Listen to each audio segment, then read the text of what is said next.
जोबिन अपने माँ बाप के पास बैठा था। उसके माँ बाप उसके सामने माथे पर बल डाले नज़र झुकाए हुए बैठे थे। वह अपने बाबा से कहने लगा कि बाबा, और कुछ चाहिए तो मुझे बता दीजिए। ये कहते हुए वह बार बार अपने हाथ में बंधी घड़ी देख रहा था। रात के 10 बज चुके थे। उसे अपने घर भी जाना था। उसकी बीवी ने खाना तैयार कर रखा था। वह दुकान से सीधा अपने माँ बाप के घर ही आता था। उसे भूख भी लग रही थी। उसकी माँ कहने लगी, नहीं, और किसी चीज़ की ज़रूरत नहीं है। जुबिन का दिल तो अपनी माँ की यही बात सुनकर कुछ तसल्ली से हो गया था। हालांकि वह उनके मुंह से निकली हर बात को पूरा करता था। जो भी वह मांगते उन्हें फ़ौरन लाकर देता था। उसने गहरी ठंडी सांस ली। कहने लगा, फिर भी किसी चीज़ की ज़रूरत हो तो मुझे फ़ोन पर बता दीजिएगा। फिर घड़ी देखने लगा। कहने लगा, बहुत भूख लग रही है, वरना मैं कुछ देर और आपके पास बैठ जाता। उसकी माँ कहने लगी, नहीं बेटा, जाओ अपने घर जाकर खाना खाओ। तुम्हारी बीवी बच्चे तुम्हारा इंतज़ार कर रहे होंगे। लेकिन जुबिन के बाप कुछ भी नहीं बोले। जैसे ही जुबिन खड़ा हुआ तो उसके बाबा कहने लगे, रोज़ रोज़ मत आया करो यहाँ पर। उनका कहने का अंदाज़ बहुत ही रूखा सा था। जुबिन कहने लगा, बाबा क्या बात है, मैं आप लोगों की हर तरह से सेवा करने के लिए तैयार रहता हूँ। आप लोग जो मांगते हो फ़ौरन वह आपको ला कर देता हूँ। कभी ऐसा नहीं हुआ कि आपने कोई चीज़ मांगी हो और मैंने इनकार किया हो। मैंने कभी देर सवेर की हो। मैं तो सबसे पहले अब घर का राशन आपके घर में डालता हूँ, फिर अपने घर में लेकर जाता हूँ। लेकिन फिर भी मुझे ये महसूस होता है जैसे आप मुझसे नाराज़ हैं। उसके बाप ने बड़ी तीखी नज़र से उसे देखा। कहने लगा, बड़ा एहसान करते हो तुम हम पर। हमारी हर बात मुंह से कहने से पहले ही पूरी कर देते हो। अपना फ़र्ज़ बड़े अच्छे से निभा रहे हो। लेकिन हम तुम्हें तकलीफ़ नहीं देना चाहते, इसीलिए रोज़ रोज़ यहाँ मत आया करो। पूरा दिन दुकान पर काम करते हो, रात को यहाँ पर आते हो, फिर बीवी बच्चों के पास जाते हो। तुम्हारे लिए आसानी सोच रहा हूँ। जुबिन कहने लगा कि बाबा, आप मुझसे बस ठीक से बात कर लिया करो, मेरे लिए यही बहुत है। इस बार जुबिन का अंदाज भी सख्त था। ये कहकर वह फ़ौरन घर से बाहर निकल गया। दीवार की दूसरी तरफ उसका अपना घर था, जहाँ उसकी बीवी बच्चे उसका इंतज़ार कर रहे थे। बीवी और माँ बाप की आपस में कभी बनी नहीं थी। और फिर जब जुबिन के बाबा बीमार हुए तो उसने बीवी के कहने पर उन्हें अलग कर दिया था, ताकि उनकी बीमारी से जुबिन के बच्चे बीमार न पड़ जाएं। लेकिन वह रोज़ाना अपने बाबा के पास जाता था, उन्हें वक्त पर दवाई ला कर देता था, उनसे पूछता था कि उन्हें किसी चीज़ की ज़रूरत तो नहीं है। उनके घर की साफ़ सफाई के लिए भी नौकरानी रखी हुई थी। लेकिन फिर भी दोनों माँ बाप न जाने क्यों उससे नाराज़ ही रहते थे। हालांकि वह बातों बातों में समझा चुका था कि आप लोग मेरे माँ बाप हैं। मेरी बीवी का फ़र्ज़ नहीं है कि वह आपकी सेवा करे, और फिर वह करना भी नहीं चाहती। मैं उसे मजबूर नहीं कर सकता, इसीलिए इस मामले में मैं बेबस हूँ। उसकी माँ कहने लगी, नहीं, हमें तुम्हारी बीवी का एहसान चाहिए भी नहीं। अभी तुम्हारी माँ की बूढ़ी हड्डियों में इतनी ताकत है कि वह अपने और अपने पति के लिए खाना बना सके। माँ की बात सुनकर जुबिन को तसल्ली हुई। लेकिन उसके बाबा कुछ नहीं बोले, ना ही कोई उसको तसल्ली दी। हर वक्त उखड़े उखड़े ही जवाब देते थे। जुबिन को कभी ये नहीं लगा कि उसने बेटा होने का फ़र्ज़ अदा नहीं किया। अपनी तरफ से वह पूरी कोशिश करता था। घर पहुंचा तो बीवी खाने पर उसका इंतज़ार कर रही थी। बच्चे भी भूखे बैठे थे। बाप को देखकर उनके चेहरे खिल गए थे। फ़ौरन उससे पापा पापा कहते हुए उसके पास आ गए। वह कहने लगा, मोहिनी, तुमसे कितनी बार कहा है कि मेरा इंतज़ार मत किया करो, मुझे आने में देर हो जाती है। तुम्हें तो पता ही है कि दुकान से आते हुए पहले मैं माँ बाबा के पास जाता हूँ। मेरे साथ साथ तुम लोग भी भूखे बैठे रहते हो। मुझे माँ बाबा से मिलकर यहाँ आना होता है। मोहिनी कहने लगी, मैंने कब मना किया है? आपका फ़र्ज़ है अपने माँ बाप की सेवा करना, लेकिन मेरा भी तो फ़र्ज़ है कि मैं आपका इंतज़ार करूं। आप हाथ धोकर बैठिए, मैं बस खाना गर्म कर लूं। ये कहकर वह किचन चली गई। जुबिन को उसका भी एहसास था कि बेचारी को काफ़ी देर इंतज़ार करना पड़ता है। बच्चे भी नींद से बोझल आंखों से बैठे होते हैं। जब तक मोहिनी खाना गर्म करती रही, वह बच्चों से बातें करने लगा। लेकिन उसे अपने बच्चों से बात करने का बड़ा कम वक्त मिलता था। दोनों ही स्कूल में पढ़ते थे। खाना खाते ही नींद आने लगती थी। मोहिनी भी दिन भर की थकी हुई होती थी, और ख़ुद जुबिन भी। इसीलिए खाना खाकर जब तक वह किचन के बर्तन धोती, जुबिन की आंखें बंद होने लगती थी। वह तो उसे वक्त भी नहीं दे पाता था, क्योंकि 1 डेढ़ घंटा वह अपने माँ बाप के पास बैठा रहता था। उनसे पूछता रहता था कि उन्हें किसी चीज़ की ज़रूरत तो नहीं। सुबह अपनी दुकान पर जाने से पहले भी अपने माँ बाप के पास जाता था और उनसे नाश्ते का पूछता था कि उन्होंने क्या नाश्ता करना है। वह नहीं जानता था कि उसने कहाँ कमी छोड़ी है कि उसके माँ बाप हर वक्त उससे नाराज़ ही रहते थे। उसकी माँ की ख़राब तबीयत की वजह से उसने मोहिनी से खाना बनवा कर भी उन्हें दिया था। बस आपस में सास बहू की नहीं बनती थी, तो इसमें जूबिन का तो कोई कसूर नहीं था। उसकी पत्नी भी उनके कहने पर उसके माँ बाप का खाना तक पका देती थी। वह खाना उनके पास लेकर जाता तो बाबा तो हाथ भी नहीं लगाते थे। कहते कि मुझे तुम्हारी माँ की हाथ की पकी हुई खाने की आदत है। और फिर माँ खा लेती थी, शायद जूबिन का दिल रखने के लिए कुछ निवाले खा लेती थी। हालांकि जूबिन की माँ ने कभी उससे कोई शिकवा भी नहीं किया था। बाप ने भी कुछ नहीं कहा था, कह भी नहीं सकते थे क्योंकि उसने भी कभी उन्हें मौका नहीं दिया था। लेकिन फिर भी उसके अंदर एक अजीब सी बेचैनी लगी रहती थी। उसे लगता था कि कहीं कुछ तो गलत है, लेकिन वह समझ नहीं पा रहा था। उसकी बीवी घर का काम भी करती थी, उसे भी संभालती थी, बच्चों की भी देखभाल करती थी। जूबिन को उससे कोई शिकायत नहीं थी। कभी कभी वह कह देती थी कि आप अपने माँ बाप के साथ वक्त गुजारने के चक्कर में मेरे और मेरे बच्चों के साथ दोहराई कर जाते हैं। आधा घंटा ही पहले आ जाया कर, कुछ वक्त बच्चों के साथ ही बैठ जाया करें, बातें कर लिया करें। आते हैं तो थकान से चूर होते हैं। जब तक किचन संभाल कर आती हूँ आप सो चुके होते हैं। क्या मेरा कोई हक नहीं है? वह उसका हाथ पकड़कर उससे कहता, जानती तो हो जब से हम अलग हुए हैं माँ बाप को ये बात बर्दाश्त नहीं है। हालांकि मैं पूरी कोशिश करता हूँ कि उन्हें कभी किसी शिकायत का मौका ना दूँ, लेकिन फिर भी न जाने क्यों नाराज़ रहते हैं। यह सुनकर कहने लगी, बस यही बात थी जुबिन, मैं भी उनकी खूब सेवा करती थी, लेकिन उनकी तो नाराज़गी ही ख़त्म नहीं होती। इसीलिए सोचा कि जब मैं उनको बर्दाश्त ही नहीं हूँ तो अलग हो जाती हूँ। अब आपने खुद देख लिया कि कसूर किसका है। जुबिन ने एक ठंडी गहरी सांस भरी थी। हालांकि वह अपने माँ बाप को बहुत खुश रखने की कोशिश करता था, लेकिन समझ नहीं पाता था कि उसके बावजूद उसके दिल में एक बेचैनी सी क्यों लगी रहती है। उसे क्यों इस बात का एहसास होते रहता है कि वह कहीं ना कहीं गलत है, कुछ ना कुछ गड़बड़ ज़रूर है। कुछ दिनों बाद जब वह बाबा से नाश्ते का पूछने के लिए गया तो उसके बाबा बहुत परेशान थे। उसके बाबा को बुखार था और वह चारपाई पर लेटे हुए हाय हाय कर रहे थे। उनका बिस्तर भी गीला हो चुका था। बुखार की तेज़ी की वजह से उन्हें पता ही नहीं चला और उनके का बिस्तर भी गीला हो गया था। उसकी माँ दूसरी चारपाई पर साफ बिस्तर बिछाकर उसके बाबा को वहाँ लिटाने की कोशिश कर रही थी। जब जुबिन ने ये देखा तो फ़ौरन से पास आ गया, अपने बाबा को उठाकर बिस्तर पर लिटाया। उसकी माँ तो इतने में ही हाँफने लगी थी क्योंकि वह भी बूढ़ी हो चुकी थी। फिर अपने पति का गीला बिस्तर धोने लगी। ये सब देखकर जुबिन को घिन आने लगी। बाकी सब सेवा तो वह कर सकता था, लेकिन ऐसे सेवा नहीं कर सकता था। उसकी माँ बिस्तर धोने में और उसके बाबा के कपड़े धोने में ही थक गई थी और हाँफने लगी थी। फिर अपनी कमर पर हाथ रखकर बहुत मुश्किल से उठकर रस्सी पर कपड़े डाले।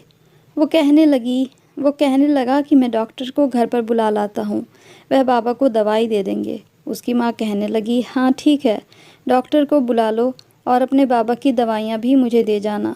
जुबिन ने कहा कि ठीक है। ये कहकर वह घर से बाहर चला गया। वह डॉक्टर को बुलाकर लाया। डॉक्टर ने बताया कि ठंड लग गई है और निमोनिया भी हो गया है। दवाइयाँ उसने दे दी थी, लेकिन अच्छे खाने को भी कहा था। जुबिन ने दवाइयों के साथ फल भी लाकर दे दिए, लेकिन उसके बाद 3 दिन अपने बाप के घर नहीं गया था। उसको कुछ काम ज़्यादा बढ़ गया था और फिर बीवी बच्चों का भी जोर था कि रात का खाना बाहर खाया जाए। वह अपनी बीवी बच्चों को बाहर खाना खिलाने ले गया। बच्चे बड़े खुश थे और उसकी बीवी भी बहुत खुश थी। लेकिन होटल पर जो खाना बच गया उसने पैक करवा लिया। कहने लगा, बाबा बीमार हैं, माँ तो बाबा की सेवा में ही लगी रहती है, ये खाना मैं माँ को दे दूँगा। लेकिन जब जुबिन खाना देने के लिए अपनी माँ के घर गया तो वह रो रही थी, वह काँप रही थी। कहने लगा, क्या हुआ माँ? उसकी माँ कहने लगी, जुबिन, तुम्हारे बाबा की तबीयत बहुत ज़्यादा ख़राब हो रही है। उन्हें वॉशरूम ले जाने में मुझे बड़ी मुश्किल का सामना करना पड़ता है। जुबिन ने कहा, माँ मैं कल ही आप अपने नौकर को आपके घर भेज दूँगा। वह आपकी मदद कर दिया करेगा। उसका ये कहना था कि उसकी माँ ने उसे बड़ी अजीब नज़रों से देखा, लेकिन फिर खामोश हो गई। लेकिन जूबिन नज़रें चुराता हुआ वहाँ से चला गया। अगले दिन सुबह ही जूबिन ने अपनी दुकान पर काम करने वाले लड़के को घर भेज दिया, लेकिन कुछ ही देर बाद वह वापस आ गया। कहने लगा कि आपके बाबा कह रहे हैं मैं अब ठीक हूँ, मुझे किसी की ज़रूरत नहीं है। जूबिन समझा कि शायद उसके बाबा ठीक हो गए हैं। इसी तरह अगले कुछ दिनों फिर से अपनी माँ के घर जा नहीं सका था। जूबिन ने सोचा कि बाबा ठीक हैं, वह अपनी जगह अपने नौकर को भेजकर नाश्ता और खाने का सामान भिजवा देता है। लेकिन एक बार रात के 3 बजे का वक्त था जब रोने की आवाज़ जूबिन को सुनाई दी। यह सुनकर वह फ़ौरन उठ बैठा था। उसकी बीवी भी परेशान होकर बैठ गई। जब दोनों अपने कमरे से बाहर निकले तो उनके बराबर वाले घर से उनकी माँ की रोने की आवाज़ आ रही थी। यह सुनकर दोनों पति पत्नी जल्दी से बराबर वाले घर में गए तो सामने का नज़ारा देखकर होश उड़ गए। उसकी माँ उसके बाप के पास बैठी रोए जा रही थी। जूबिन अपनी माँ के पास आया, कहने लगी, तुम्हारे बाबा बात नहीं कर रहे हैं। यह सुनना था कि जूबिन के होश उड़ गए। उसने अपने बाबा को हिलाने की कोशिश की। फ़ौरन से भागकर डॉक्टर के घर चला गया। डॉक्टर को लेकर आया। डॉक्टर उसके बाबा को देखकर कहने लगे कि तुम्हारे बाबा अब इस दुनिया में नहीं रहे। यह सुनकर जूबिन फूट फूट कर रोने लगा। उसकी माँ को दौरे पड़ने लगे थे। वह तो होश में ही नहीं आती थी। जैसे ही होश आता तो कहने लगती, मुझे क्यों अकेला छोड़ गए, अपने साथ मुझे भी ले जाते, मैं कैसे अकेले जीऊँगी। ये कहकर वे बेहोश हो जाती। जूबिन की बीवी ज़बरदस्ती उनके मुंह में पानी डालती, उन्हें कुछ खाने को देती, लेकिन वे हाथ पीछे झिड़क देती, कहती मुझे भूख नहीं है। अपने बाबा की मौत के बाद जूबिन ने बीच की दीवार हटा दी थी, लेकिन उसकी माँ अपने कमरे की ही होकर रह गई थी। दोनों पोते दादी को खाना भी देकर आते थे, लेकिन वे बहुत कम ही कुछ खाती थी। हर वक्त बस अपनी पूजा पाठ में लगी रहती या रोती रहती। जूबिन थका हुआ आता, लेकिन माँ के पास बैठकर उनकी ज़रूरत को पूछता, माँ आपको किसी चीज़ की ज़रूरत है तो बता दीजिए। लेकिन एक चुप थी जो उसकी माँ ने साध ली थी। जूबिन जब अपनी बीवी से पूछता कि तुम माँ के पास बैठकर बातें करती हो, तो कहने लगी, वह कोई बात ही नहीं करती। पता नहीं इतना बड़ा हादसा होने के बाद भी वह अपनी ज़िद क्यों नहीं छोड़ती। मैं उनसे बहुत पूछती हूँ, क्या आपको किसी चीज़ की ज़रूरत है तो बता दीजिए, लेकिन चुपचाप बैठी रहती हैं, ठीक से खाना भी नहीं खाती। हालांकि बच्चे दादी के पास बैठते हैं, बातें भी करते हैं। अब आप ही मुझे बताइए कि मैं क्या करूं। यह सुनकर जूबिन चुप हो जाता, लेकिन उसकी माँ भी ज़्यादा दिनों तक जिंदा नहीं रह पाई थी।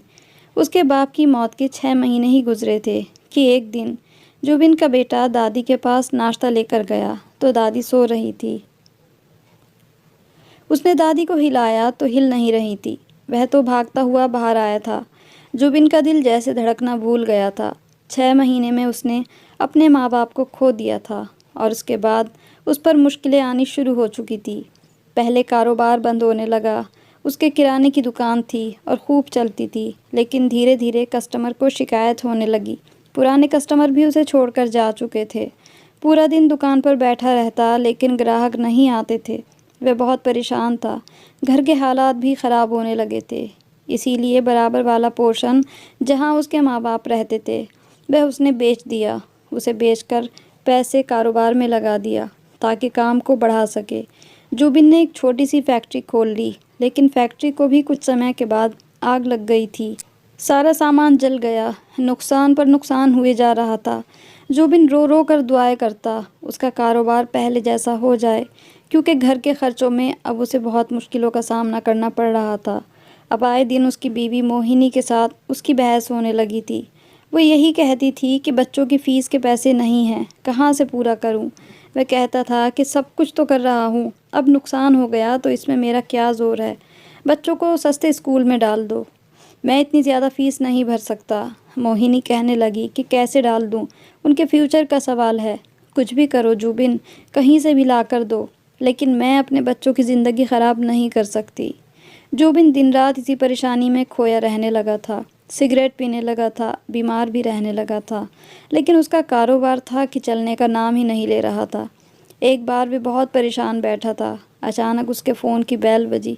उसका दोस्त बोल रहा था। उसका दोस्त उससे हंसी मजाक करने लगा। पर जुबिन का हंसने बोलने का मन ही नहीं था। उसके दोस्त ने उसकी आवाज़ को भांप लिया था। वह पूछने लगा कि क्या बात है जुबिन, कुछ दिनों से तुम्हें बहुत परेशान देख रहा हूँ। जुबिन से रहा नहीं गया, उसने सारी बात अपने दोस्त को बताई। उसका दोस्त यह सुनकर खामोश हो गया, फिर कहने लगा कि अच्छा, तुम मेरे साथ कहीं चलो, मैं तुम्हें किसी से मिलवाना चाहता हूँ। जुबिन को उसकी बातों में कोई इंटरेस्ट नहीं था, फिर भी खाली बैठा भी क्या करता। उसने सोचा कि चला जाता हूँ। उसके दोस्त की दुकान के सामने एक मदरसा बना हुआ था और वहाँ पर पढ़ाने वाले एक बहुत बूढ़े टीचर थे। वे इतने बूढ़े थे कि उनकी कमर भी झुक चुकी थी। चेहरा एकदम दूध की तरह सफ़ेद और दाढ़ी भी बिल्कुल सफ़ेद थी। एक अजीब चमक उनके चेहरे पर थी। जुबिन का दोस्त बचपन से उन्हें देखता आ रहा था। न जाने उन बूढ़े टीचर में एक अजीब बात थी। जब भी उसके दोस्त को कोई परेशानी होती, वह उनके पास जाता और वह परेशानी का हल बता देते। आज जुबिन का दोस्त जुबिन को लेकर भी उन्हीं के पास चला गया था। वह मदरसे में बच्चों को सिखा रहे थे। उन्होंने कहा कि बच्चों, अपने माँ बाप की खूब सेवा करना और कभी भी उनसे ऊंची आवाज़ में बात मत करना। उनके आगे चीखना चिल्लाना नहीं। उनके सामने कभी उनको तेज़ी से जवाब मत देना। उनकी दुआओं से ही हमारी सारी मुश्किलें आसान हो जाती हैं। यह सुनकर जुबिन की आंखों में आंसू आ गए। वह सोचने लगा कि उसने तो ये सब कुछ किया था, आज तक कभी अपने माँ बाप के सामने उफ तक नहीं की, फिर वह क्यों परेशान है। वह नहीं समझ पा रहा था कि आखिर उसके साथ ऐसा सब कुछ क्यों हो रहा था। जब तक उसके माँ बाप जिंदा थे, कारोबार में परेशानी उसको छू कर नहीं जाती थी। कभी उसके पास पैसों की कमी नहीं हुई थी, लेकिन उसके बाबा के जाते ही कारोबार में तंगी होनी शुरू हो गई। और फिर माँ के जाते ही जैसे परेशानियों ने उसका घर देख लिया था। जुबिन उनके पास जाकर बैठ गया। उन्होंने जुबिन से आने का मकसद पूछा। जुबिन ने बताया कि उसने अपने माँ बाप की खूब सेवा की और बचपन से लेकर जवानी तक की सारी कहानी जुबिन ने उनके सामने रख दी। कहने लगा, उसने तो कभी अपने माँ बाप को शिकायत का मौका नहीं दिया, लेकिन फिर भी न जाने क्यों उसके माँ बाप उससे नाराज़ रहते थे और उसे खुद को भी अपने अंदर एक बेचैनी का एहसास होता था। ऐसा लगता था कि कहीं कुछ गड़बड़ हुई है। फिर कहने लगा, जब से मेरे माँ बाप की मौत हुई है, मेरा काम कारोबार बंद होकर रह गया है। वह कहने लगे कि तुमने अपने माँ बाप की क्या सेवा की है। वह कहने लगा, आज तक मेरे माँ बाप ने जो मुझसे मांगा मैंने उन्हें दिया, मैंने कभी इनकार नहीं किया। वह कहने लगे, यही तो तुम्हारी सबसे बड़ी गलती है। यह सुनकर जुबिन हैरान था। इसमें मेरी क्या गलती है? वह कहने लगे, क्या तुम्हारे माँ बाप ने हमेशा तुम्हारे कहने पर तुम्हारा काम किया? जुबिन कहने लगा कि मैं आपकी बात का मतलब नहीं समझा। वह कहने लगे, बेटा, जब तुम छोटे थे, इस दुनिया में आए भी नहीं थे, तो तुम्हारे पैदा होने से पहले तुम्हारे माँ बाप तुम्हारे कपड़े बनवा कर रख चुके थे, तुम्हारी ज़रूरत की हर चीज़ का इंतज़ाम भी कर चुके थे। जब तुम दुनिया में आए, तुम्हारे मांगने पर तुम्हें कपड़े नहीं दिए गए थे, बल्कि बिन मांगे ही तुम्हें कपड़े पहना दिए गए थे। तुम उस वक्त अपनी माँ के मोहताज थे। तुम्हारी रोज़ी रोटी तुम्हारी माँ के ज़रिए से तुम्हें खुद ब खुद मिलती थी, तुम्हारे मांगने पर नहीं मिलती थी।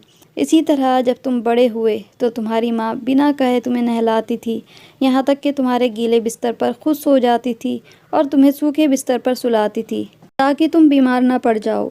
हालांकि तुम उस वक्त उस काबिल नहीं थे कि कुछ खुद से बता सकते, लेकिन माँ बाप ने खुद ब खुद ही तुम्हारे कहे बिना तुम्हारी हर ज़रूरत को पूरा किया था। तुम बीमार हुए तो तुम्हारे बाप ने तुम्हारे कहे बगैर तुम्हें दवाई ला दी। तुम स्कूल में जाने के काबिल हुए तो पहले से ही माँ बाप ने एक अच्छे स्कूल को चुन रखा था और तुम्हें स्कूल में एडमिशन दिलाया। तुम्हारे कहे बिना ही तुम्हारे सब काम होते चले गए। नौकरी लगी तो माँ ने पहले से ही तुम्हारे लिए तुम्हारी बीवी देखनी शुरू कर दी। हाँ, बस तुम्हारी पसंद जानना बाकी थी। तुम्हारे लिए वो एक ऐसी बीवी ढूंढ रही थी जो तुम्हारी सेवा कर सके और तुम्हारे साथ प्यार मोहब्बत से ज़िंदगी गुजार सके। ये काम भी माँ बाप ने बिना तुम्हारे कहे ही कर दिया था। जब वे बूढ़े हो गए तो तुमने अपनी बीवी के कहने पर अपने ही घर में अपने माँ बाप को अलग कर दिया। अपने ही घर में वह बेगानों की तरह रहने लगे। जिस घर को उन्होंने खून पसीने की कमाई से बनाकर तैयार किया था, उस पर उनका पूरा पूरा हक था। ये बात तुमने उनसे क्यों नहीं पूछी, जब हर काम तुम उनके कहने पर किया करते थे? तुमने बताया कि तुमने अपने घर के बीच में एक दीवार खड़ी कर दी थी। ज़रा उनकी जगह खुद को रख कर देखो कि कल जब तुम्हारे बच्चे बड़े होकर तुम्हें घर के एक कोने में डाल देंगे, तब तुम्हारे दिल पर क्या गुजरेगी। भले ही तुम्हारी औलाद तुम्हें सोने का निवाला खिलाए, तो फिर इसी तरह उनके कहे बिना तुमने उनकी ज़रूरत पूरी नहीं कर सकते थे क्या? उस माँ बाप के गीले बिस्तर को धो नहीं सकते थे जिसने तुम्हारे गीले बिस्तर को धोया था? और वह बिना कहे क्या उस बाप के पाँव नहीं दबा सकते थे जिसने बचपन में तुम्हारी बीमारी में तुम्हें संभाला था, तुम्हें गोद में उठाकर टहलता रहा था? क्या उस माँ के बिना कहे सेवा नहीं कर सकते थे जिसे 9 महीने तुम्हें अपने अंदर पाला था, उसके बाद दुनिया की हर सर्द गर्म हवाओं से बचाती रही? तुम समझते थे कि 4 चीज़ें अपने माँ बाप के मुँह से निकली हुई पूरी करके तुमने फ़र्ज़ अदा कर दिया। फ़र्ज़ ये नहीं होता। ये कहकर उन्होंने एक गहरी सांस ली थी। फिर कहने लगे, तुम्हारे माँ बाप भी यही चाहते थे कि तुम बिन मांगे उनकी सेवा करो।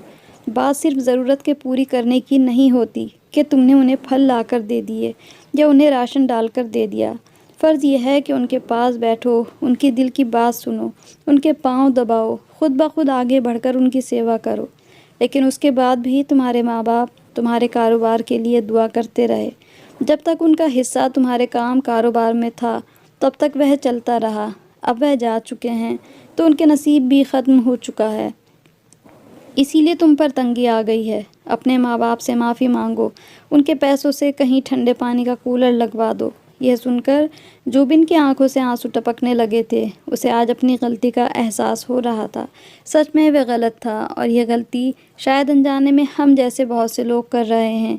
इसीलिए अपने माँ बाप की ज़िंदगी को पाकर कोशिश करें कि उनकी सेवा करें। ये ना हो कि जुबिन की तरह पछताना पड़े। अब वह अपने माँ बाप को याद कर कर के फूट फूट कर रोता है, लेकिन वह उसके आंसू साफ नहीं कर सकते।